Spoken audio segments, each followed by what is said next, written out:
Today, U.S. officials confirming the first case of the Omicron variant found in the United States. Where was it discovered and how is the patient doing? With home prices rising, the federal government's updating its rules to back bigger home loans. How will it impact home buyers? And a tech startup launching California's first commercial autonomous delivery service. Who will it be available to? That and much more coming up on NTD Business. Good evening. Great to have you with us. I'm Paul Graney. U.S. officials have confirmed the first case of the CCP virus Omicron variant found in the United States was detected in California. The patient had traveled from South Africa last week and tested positive Monday. Here's California's governor with the update. This individual has not been hospitalized. The individuals that this individual has come into contact with have not tested positive yet to our knowledge, and we are hopeful of full recovery. The person is fully vaccinated. Meanwhile, the World Health Organization expects to have more information on the transmissibility of the new Omicron variant within days. That's faster than the weeks the WHO had predicted last week. But a disappointing day on Wall Street. Early gains were erased. The Dow fell 462 points, about 1 3/10%. S&P 500 fell 54 points, about 1 2/10%. The Nasdaq today falling 284 points, about 1 8/10%. And the Organization for Economic Cooperation and Development, the OECD, is worried about how much debt countries have taken on during the pandemic. Here's its chief economist earlier today. The G20 countries have spent $10 trillion supporting people and their economies since the beginning of the pandemic.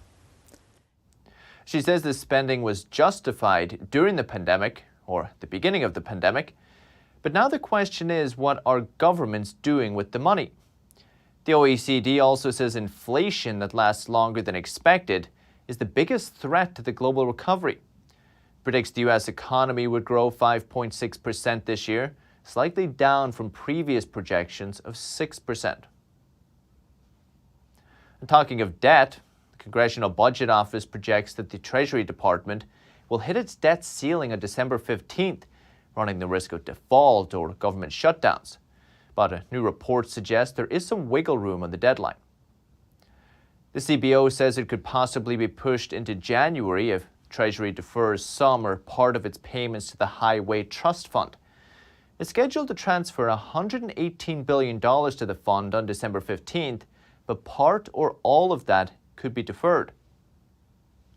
The Treasury Secretary today saying the stimulus package, officially known as the American Rescue Plan, clearly boosted demand, but said it's not fair to blame it for recent spikes in inflation.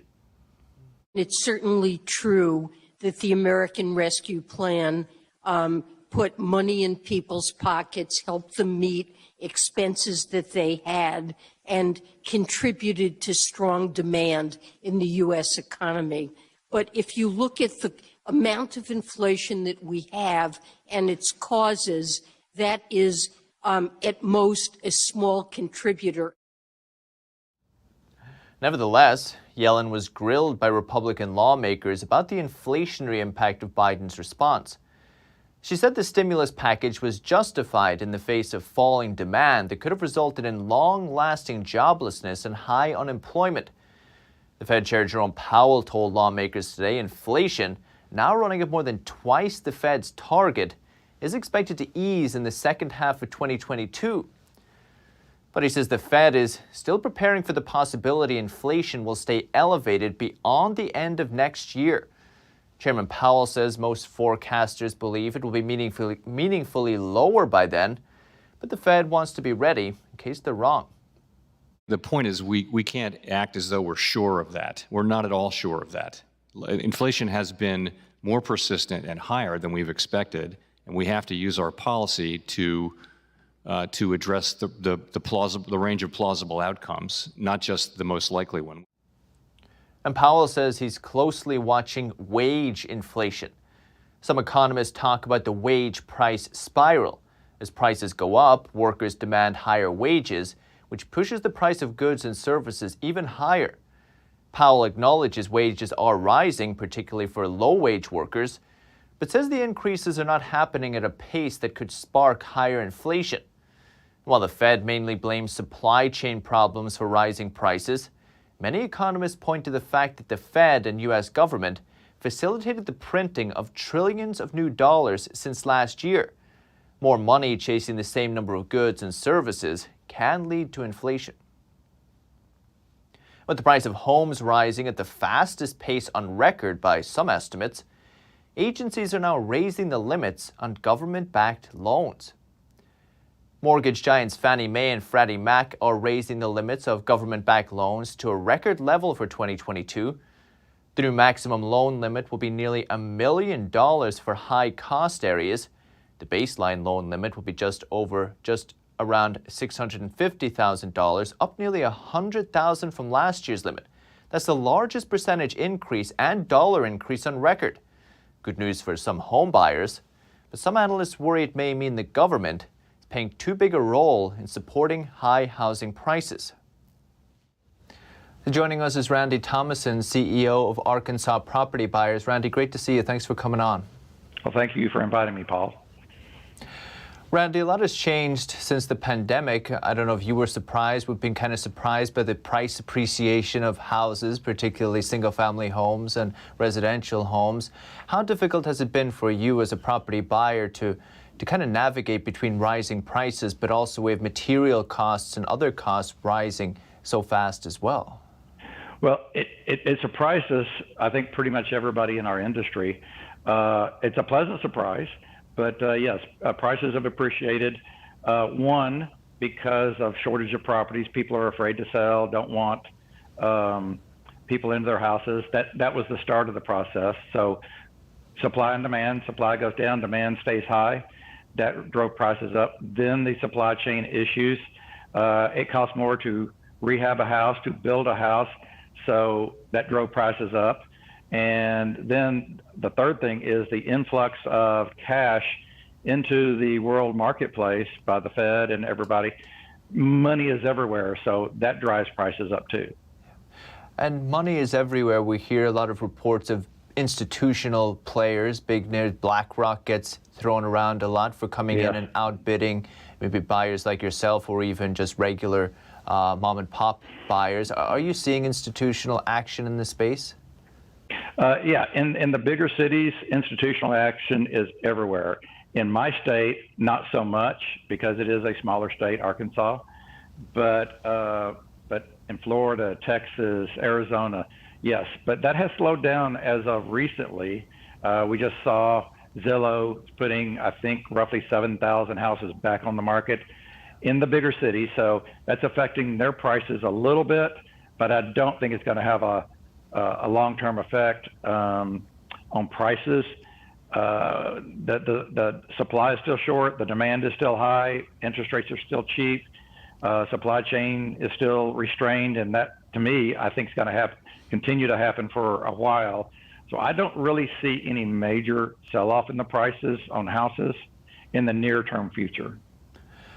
Has the criteria for how you spot opportunities changed? Are you using different criteria, or what are you looking at when you're analyzing properties?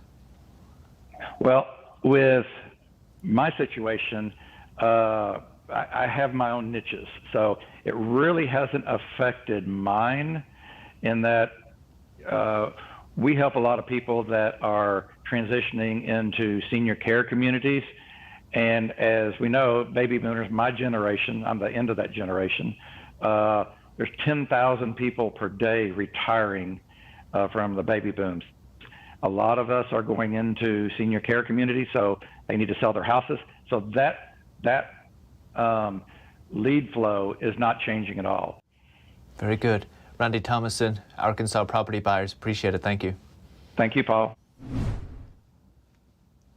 And U.S. manufacturing activity picked up in November, despite continued struggles with shortages of raw materials.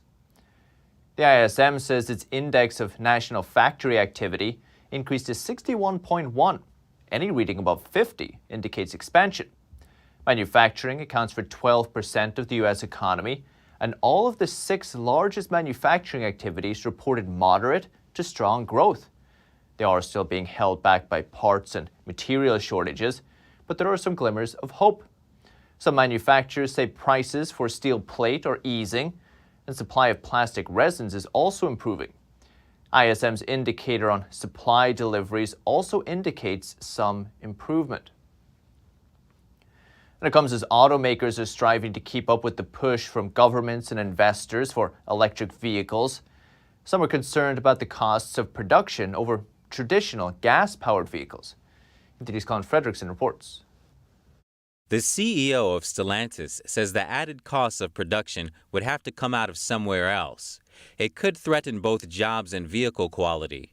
He says the pressure to get more electric vehicles on the road could lead to all kinds of problems. What has been decided is to impose on the automotive industry electrification that brings 50% additional cost against conventional vehicles. So we have to digest 50% of additional cost.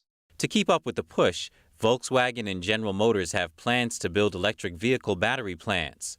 Volkswagen is spending up to $34 billion on battery plants and raw materials. But the company is looking for outside partners for funding. Tavares mentioned more about what problems the additional costs could create. There is no way we can transfer 50% of additional cost to the final consumer, because most part of the middle classes will not be able to pay for those new car sales. So we lose the customer, we lose the customer base, and then we have to shrink the company, which is going to create, of course, social issues. General Motors is forming a joint venture with South Korean firm POSCO Chemical. The two companies will collaborate on a battery materials plant in North America.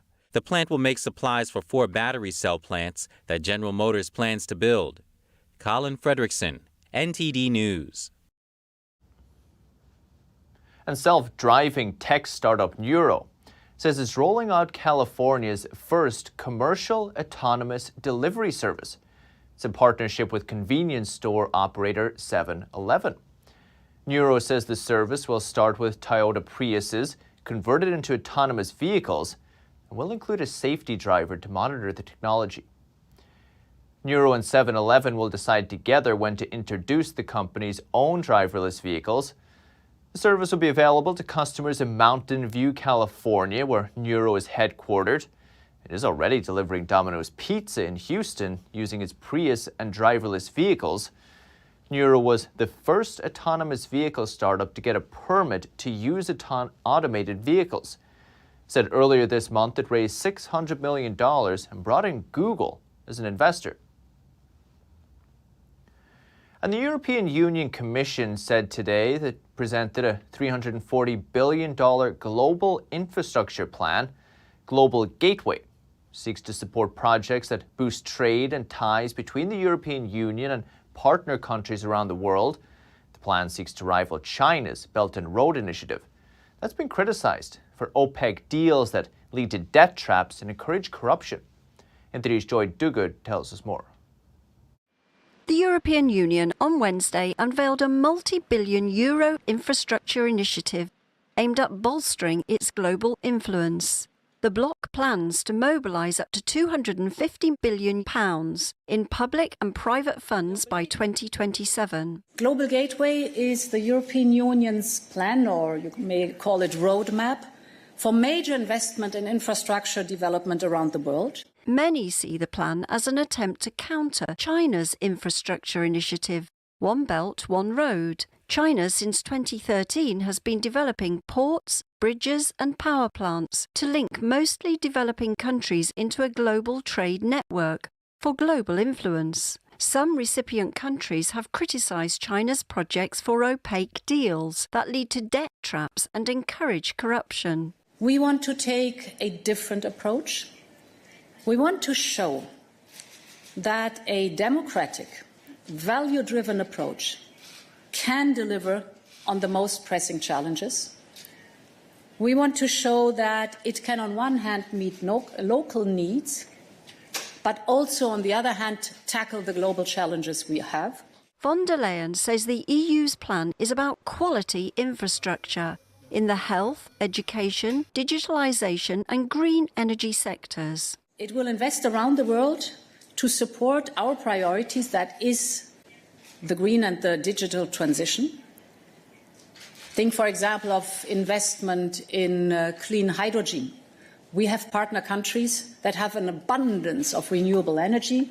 Think of wind or solar to produce hydrogen, which is of interest for them as well as us. She adds that the global gateway will be in line with high labour and environmental standards. Joy Duguid, NTD News. And still to come this evening, the home cleaning robot Roomba has a new update for the holiday season. Could come in handy for cleaning around your decorations. And home theatre demand is exploding. We speak to a projector screen company to get the latest. We have that and more coming up on NTD Business.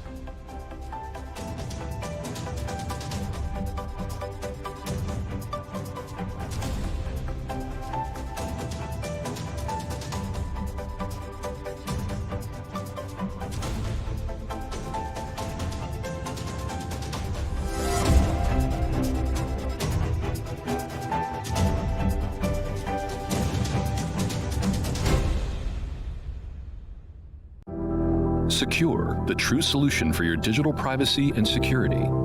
Secure is a private and secure messaging and email solution hosted in Switzerland, using military-grade encryption and Swiss privacy laws, giving you true privacy.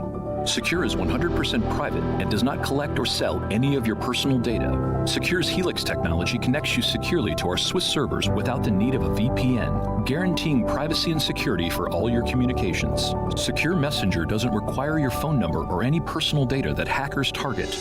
Chat by Invites allows you to chat privately and securely with anyone outside of your secure network without the need for others to download Secure. Secure Send offers you a private and secure way to email anyone outside of Secure. You won't find this level of privacy or security on any other email or instant messaging application. Visit secure.com. Regain and protect your privacy today. The ongoing supply chain crisis? Big tech and other woke companies giving billions to the liberal left? Where will you shop for Christmas? Go to Mammoth Nation. We created a safe place for patriots to spend their money for Christmas and beyond. Shop thousands of products from American and veteran-owned businesses. Shop to the right, give to the right. This is how we fight tyranny. Go to MammothNation.com right now and become a lifetime member today. Use promo code EPIC and save 30%.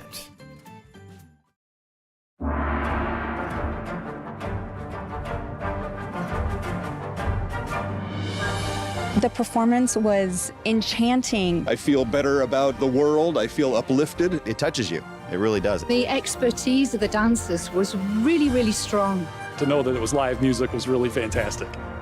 We didn't want to miss this. Make sure you see it. Have to come. Life-changing. Coming to West Palm Beach, Fort Lauderdale, and Miami, November 8th through January 9th.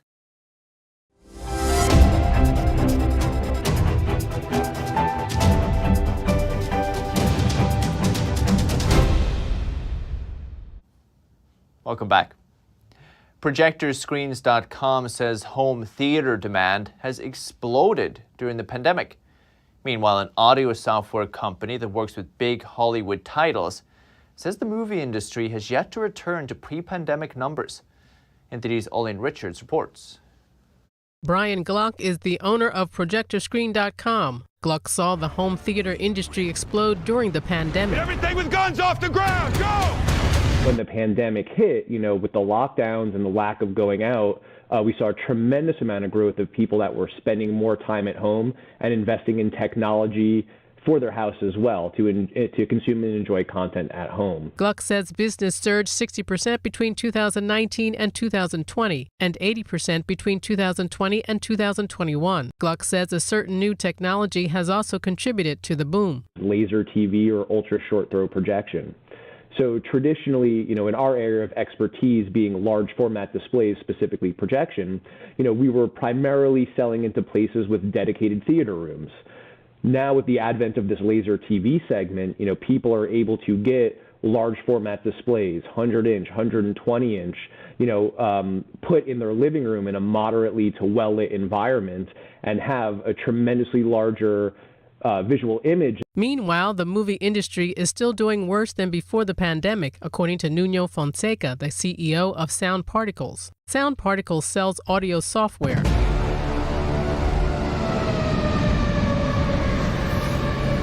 to movie producers. Their work has been featured in films such as Dune, Wonder Woman, and Batman vs. Superman.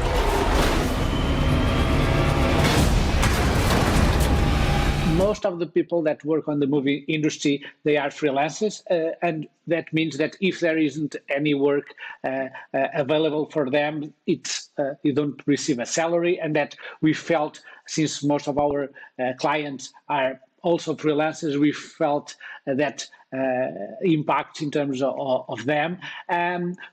Luckily, things are starting to move forward, and both studios and most of these professionals were able to adapt. Nonetheless, it's something that we are still far away from the numbers that we got before the pandemic. Fonseca says business decreased 80% at the beginning of the pandemic, but revenue has recovered substantially since then. Arlene Richards, NTD News. And the automated Roomba vacuum has a new holiday-themed software update. It's using AI to avoid knocking over your Christmas tree. Its J7 and J7 Plus RoboVacs can now recognize areas to clean and areas to avoid. That means you can tell it to pick up pine needles around your Christmas tree, but also designate a keep out zone in the middle so it won't knock the tree over. The RoboVacs can now also recognize and avoid socks, shoes, cords, and pet accidents. That feature was out in September. And gifts for pets are major trends at this year's Spirit of Christmas fair in London. Dog and cat ownership has surged in the UK during the pandemic.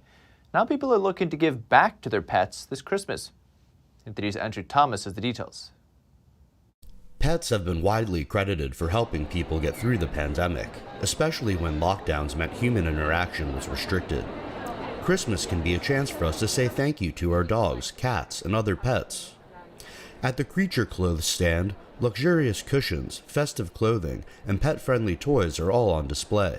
I spend more money on my dogs than I do on my kids right now, which is probably bad.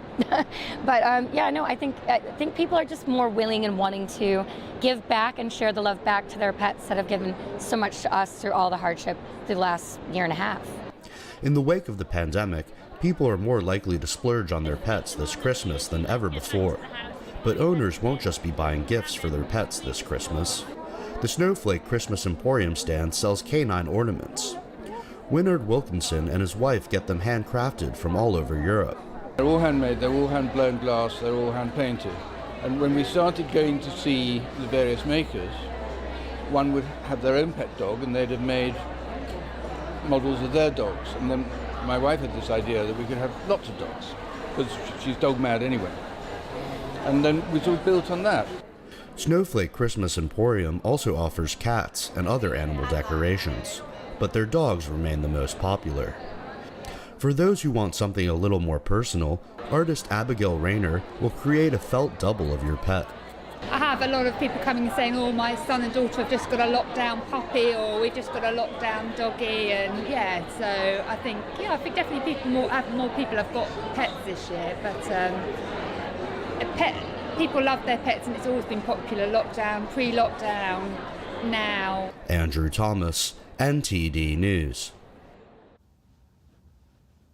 What would you guess is the most expensive city to live in? You might think of Hong Kong, Tokyo, or New York, but actually the right answer is in the Middle East. NTD's Arlene Richards takes a look.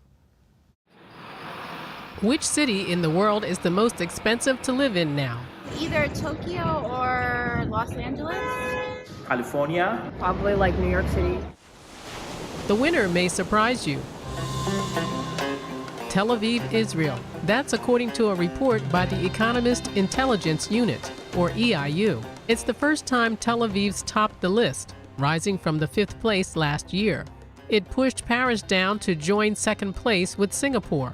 The report says Tel Aviv rose up the rankings mostly because of its soaring currency and inflation. Israel's currency, the shekel, has appreciated. That means local costs are more expensive when translated into U.S. dollars. As for inflation, prices were up 3.5% year over year in September, the fastest rate in 5 years. The prices of 1/10 of goods in the city are up, led by groceries and transport. The report said supply chain problems, fluctuations in currency exchange rates, and changes in consumer demand all contributed to the rise. The head of worldwide cost of living at the EIU, Upsana Dutt, says prices are expected to rise further across many cities over the coming year. And she says they expect central banks to raise interest rates cautiously to stem inflation. Arlene Richards, NTD News. That's the latest business updates for today. You can still catch NTD Evening News. That's with Stephanie Cox at 6:30 p.m. Eastern. For NTD Business, it's all for today. Thank you for watching. We'll see you tomorrow.